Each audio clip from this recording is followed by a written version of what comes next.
At the University of Iowa, as you remember, vanished the evening of July 18th. She was jogging in the rural farming town of Brooklyn, a close-knit community of just about 1,500 residents. As you can remember, it has been weeks now where that community has come together. Law enforcement officials, both local and at the federal level, have been searching for this missing girl who was last seen while she was jogging.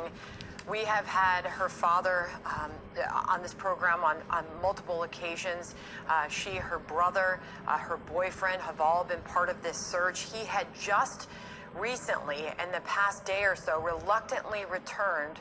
Her dad returned back to where he lives in California as the search had continued. He said very reluctantly, I'm being told I sort of need to do this as the search continued. We called this sort of a halftime, a break, he had said.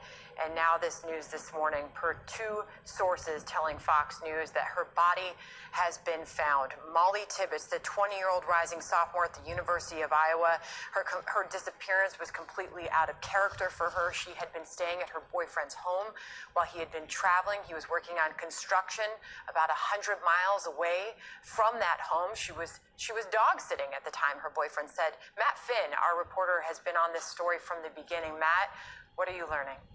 That of 20-year-old Mollie Tibbetts, a University of Iowa student who went missing more than a month ago. The body was found in Poweshiek County in a field not far from where she vanished. Authorities say Tibbetts was last seen jogging on Wednesday, July 18th in Brooklyn, Iowa, a small rural town of about 1,400 people. Near Iowa, we don't know exactly where, we don't know the circumstances, and just a tragic ending to the story. As you just said, Mollie Tibbetts' father just returned to California. He was kind of closing the door on being on the ground in Iowa, but you can imagine that his heart was still there, and now, unfortunately, he's probably being called back, Sandra.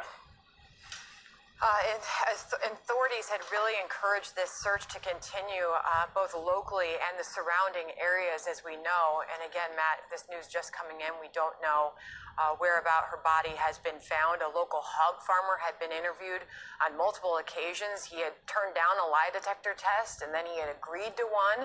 He passed that. Are you getting any indication whatsoever, Matt, about where her body has been found or how wide the search had been at this point? Well, you know, when we were on the ground, as we were leaving Iowa, there were a couple key areas that were being identified that investigators were really honing in on. One of them, for example, was a car wash where she was close to where she was last seen jogging. Another area was a truck stop, which is right off the exit of I-80 for Brooklyn. So it seemed like as the investigation expanded and everyone was acknowledging that Mollie could potentially be anywhere, investigators were also kind of closing in on an area that they were trying to identify.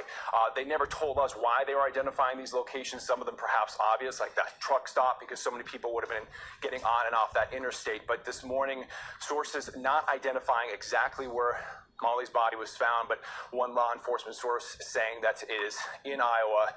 We don't know the nature of her body or what exactly happened. The reward was inching closer to $400,000, and I'm told now that the motivation behind that award is now going to turn on a dime, and they're now going to use that to try to find who did this to Mollie.